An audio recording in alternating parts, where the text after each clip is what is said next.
30 दिनों वाले एक माह में 2 घंटे प्रतिदिन टीवी चलाने तथा साथ ही साथ 5 इकाई प्रतिदिन घरेलू उपकरण उपभोग करके कुल 159 विद्युतीय इकाई प्रति माह का उपभोग होता है। तो टीवी पर कितना वाट उपभोग होता है? एक इकाई बराबर दिया है 1000 वाट।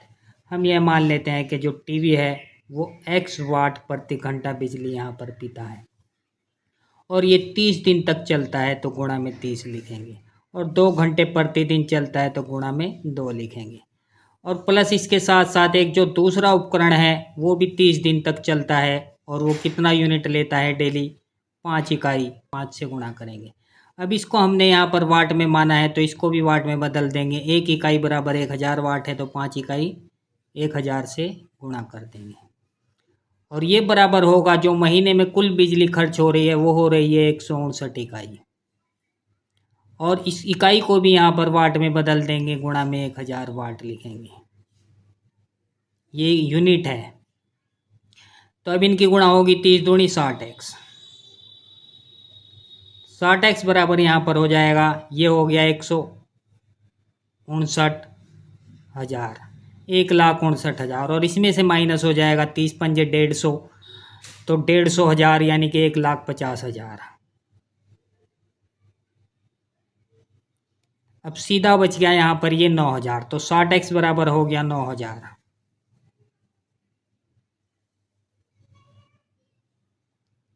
और इस जीरो से ये जीरो गया। अब 6 से इसको जब काटेंगे तो आएगा यहाँ पर 15 का पहाड़ा 6 बार 90 होता है, तो एक जीरो ये आ गया, ये आ गया 150। तो x का मान यहाँ पर आ गया 150, यानी कि जो टीवी है वो 150 वाट प्रति घंटा बिजली यहाँ पर पीता है। तो ऑप्शन सी यहाँ पर राइट आंसर होगा। अब नेक्स्ट क्वेश्चन। एक माली 17,956 पौधे इस प्रकार लगाता है कि प्रत्येक पंक्ति में उतने ही पौधे हैं जितनी पंक्तियां हैं। एक पंक्ति में कितने पौधे हैं? अब यहाँ पर ये लिखा गया है कि प्रत्येक पंक्ति में उतने ही पौधे हैं जितनी पंक्तियां हैं। अगर हम यहाँ पर पंक्तियों की संख्या ए माने तो प्रत्येक पंक्ति में इतने ही पौधे हैं, तो कुल पौधे हो जाएंगे ए गुणा ए, और ए गुणा ए बराबर हमारा क्या होगा? ए स्क्वायर, और कुल पौधे हमको दिए हैं 17,956, तो हमको ए स्क्वायर का मान निकालना है। तो ए बराबर यहाँ पर कितना होगा? ए बराबर इसके ऊपर रूट लग जाएगा, यानी इसका हमको यहाँ पर वर्गमूल निकालना है। तो 17,956 का यहाँ पर वर्गमूल निकालेंगे, 17,956। जब हम वर्गमूल निकालते हैं तो इधर से 2 2 के जोड़े बनाते हैं, इधर हमने ये 2 का जोड़ा बना लिया। तो इकाई अंक हमारा 6। कौन सी संख्या का वर्ग करने पर इकाई अंक 6 आता है? जब हम 4 का स्क्वायर करते हैं तो 4 चौक 16 6 आता है। इसी तरह से अगर हम 6 का स्क्वायर करेंगे तब भी इकाई अंक 6 आएगा। तो इकाई अंक तो हमारा यहाँ पर 4 या 6 रहेगा, और बचा है ये हमारा इधर 179। अब यहाँ पर हमको 2 ऐसी संख्याएं लिखनी है जिसका स्क्वायर एक तो इससे कम रहे और एक इससे ज़्यादा रहे। तो 13 का स्क्वायर होता है हमारा 169, 13 का स्क्वायर होता है 169, और 14 का स्क्वायर अगर हम निकालेंगे तो होगा 196। तो 196 तो हमारा इससे ज़्यादा हो गया, लेकिन हम ज़्यादा वाला नहीं लिख सकते, कम वाला लिखेंगे। तो यहाँ पर हम लिखेंगे 13। तो दोनों संख्याएं हमारी ये होंगी जिनका वर्गमूल ये हो सकता है। अब ये डिसाइड करना है कि इन दोनों संख्याओं में से कौन सा इसका वर्गमूल है।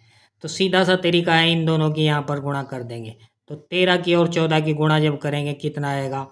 ये आ गया 13 चौका 52, और 13 एकन 13, और 5 18, 182। अब ये गुणा हमारी इससे ज़्यादा आ रही है। गुणा अगर हमारी ज़्यादा आई तो ये समझना कि कम वाला आंसर होगा। गुणा अगर हमारी इससे कम होती, जो ये यहाँ पर 3 अंकों की संख्या है जिसके सापेक्ष हमने निकाला है, गुणा अगर हमारी इससे कम होती तो फिर बड़े वाली संख्या हमारा आंसर होता। तो यहाँ पर 134 कुल पौधे, option number A right answer होगा। ये वर्गमूल निकालने का तरीका होता है। तो ये याद रखना है हमेशा, अगर बड़े वाली संख्या वर्गमूल होगी तो यहाँ पर जो गुणनफल होगा इन दोनों का वो हमेशा इससे दी हुई संख्या से कम आएगा।